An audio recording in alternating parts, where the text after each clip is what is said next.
So now we have some geometry problems. Now these can range all over the place. Put a couple of geometry facts from one of the books that sometimes people forget. So we got complementary versus supplementary. So I could remember like that it was 90 and 180 and it was complementary and supplementary, but matching which one went with which didn't always work right. So complementary comes before supplementary in the alphabet. So 90 versus 180. All the angles within a triangle add up to 180 degrees. Any polygon bigger than that can be subdivided into triangles whose angles add up to 180 degrees. So you just count how many triangles.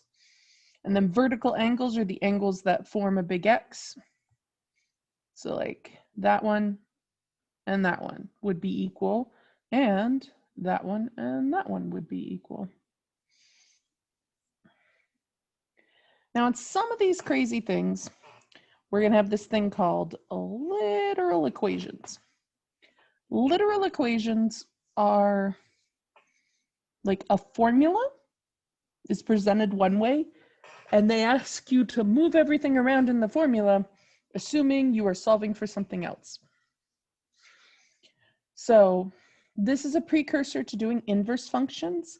It also can be quite useful in chemistry and physics because, at least in physics, very often they'll give you 4 or 5 different formulas, and it turns out it's one formula just solved for each of the variables inside it.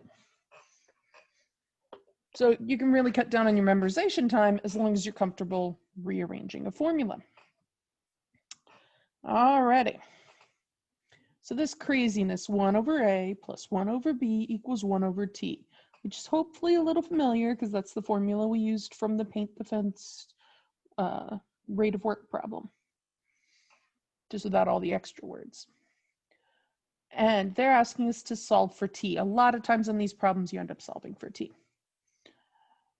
T's on the bottom though. Ugh. Still, bunch of fractions, so we can do the fraction thing. So I'm going to rewrite it first.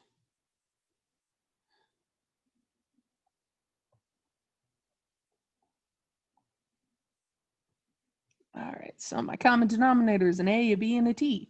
So everybody gets ABT, ABT. So that's both terms on the left and ABT on the right.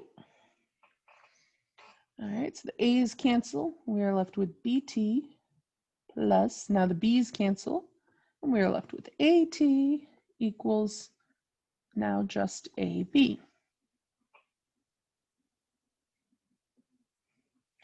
Now remember, it said solve for T.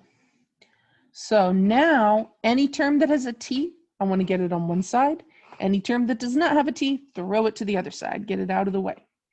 And it turns out after our multiplication, this already happened. But if you look at the original, T was almost isolated. So it's the fractions that were causing the problem. All right, so we got a T and a T. Now I know we haven't talked about factoring, but hopefully it's at least a little familiar. If not, it's a nice preview. The T is in common, so I'm going to undistribute. So they both have a T, so I write the T in front because I don't want to write it twice now. And I write what I would have to have before distributing the T for it to equal that line.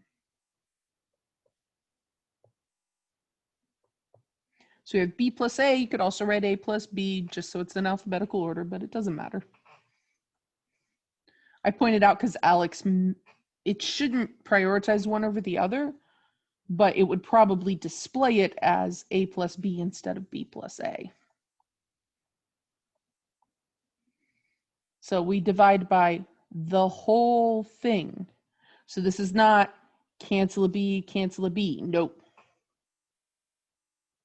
Oh dear.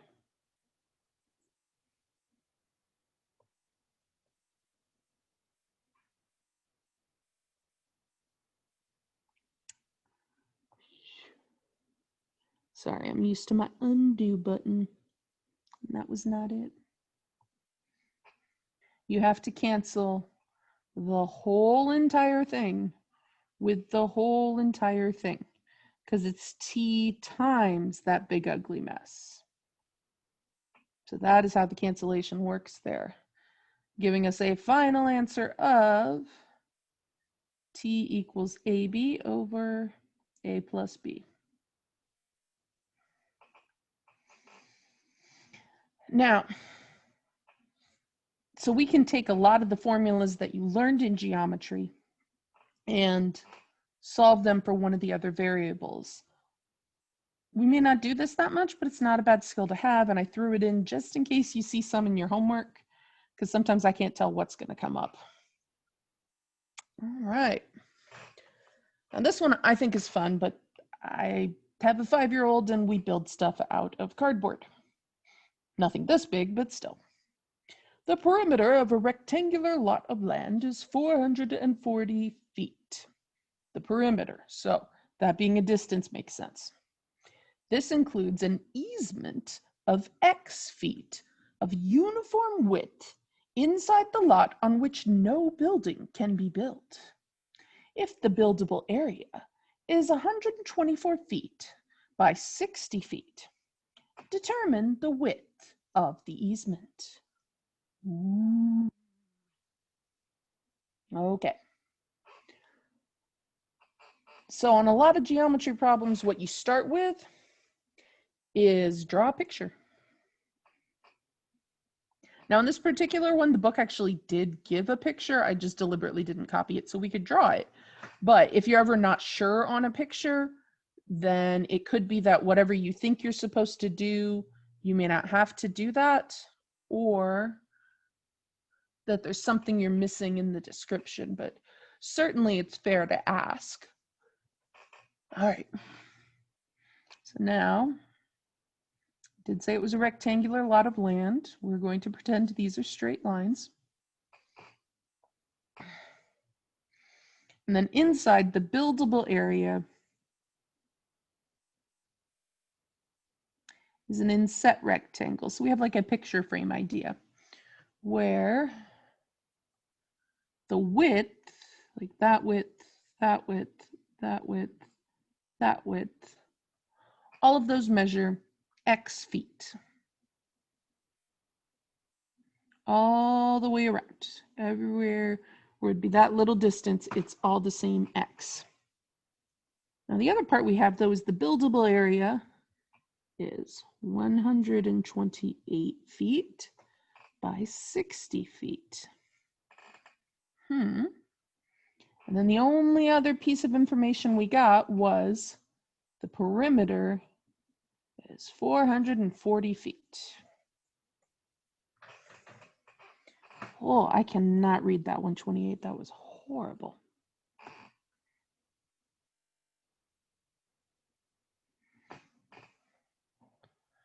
All right. So somewhere in here, we have to have an equation that we can put stuff in with x's and solve. So sometimes you look for, where's the only spot I wrote the equation? N equals sign. Putting the perimeter. So what is the perimeter of a rectangle? There are 2 lengths and 2 widths. But in this case, when we say length and width, we're talking about the very outside ones.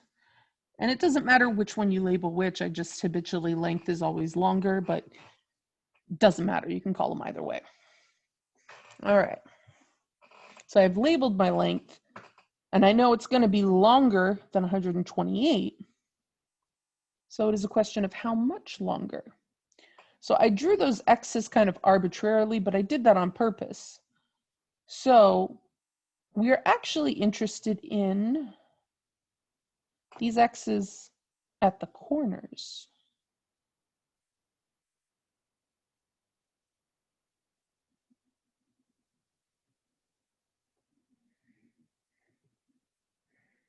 So again, assuming my lines were straight, If I look down here where the W is, I have that measure and those two little measures on the side. So our in between here, if these are all straight lines, 90-degree angles, is 60 feet. And then there's an easement, and there's an easement. So we have 60 and 2 x's. That is what W is equal to. 2x plus 60. Likewise, on the length, we got that 128. And then an easement and an easement.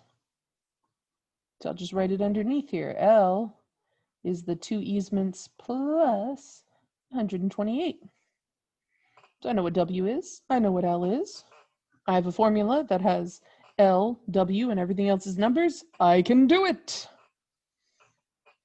So first, since we're doing some substitution, I am going to rewrite the formula, but everywhere I am going to perform a substitution, I'm going to put in a really big set of parentheses because I write huge. All right, in place of W, I'm going to write 2x plus 60. There's my W, 2x plus 60. Likewise, for the length, over here on the left, 2x plus 128. Whenever you do substitution, always, always, always use parentheses. This is good life advice as well. Whenever you put one thing inside of another thing, wrap it. All right. So now notice after I do the substitution, everything has numbers or just x's. So this is a linear equation in one variable, a little on the crazy side with all the numbers, but it is a linear equation. There's no x squareds that are going to suddenly show up, so we can solve it. So we're going to distribute. That's going to be 4x's and 256. I only know that because 128 is a power of 2 and 256 is the next one. It's also a computer number because everything's in binary, so. And this is still 440, all right?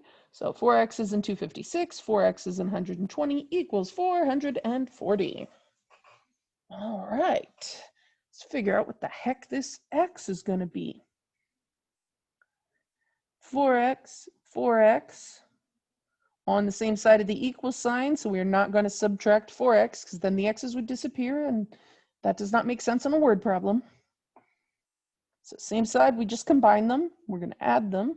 So I have 8 x's. And then likewise, these guys are also on the same side, so I'm also going to add them. So that's 376 now equals 440. And then now it's a basic two-step linear equation. Subtract, then divide.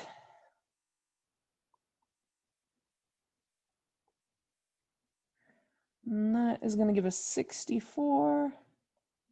And the 8x, divide by 8, by 8, by 8. There we go. And we get x is 8 feet. It was a width, so yes, feet. And you can check this by figuring out the width and the length of the outer part, or just adding 8 and 8, 16 to each one. And we'd get a 76 here for the width.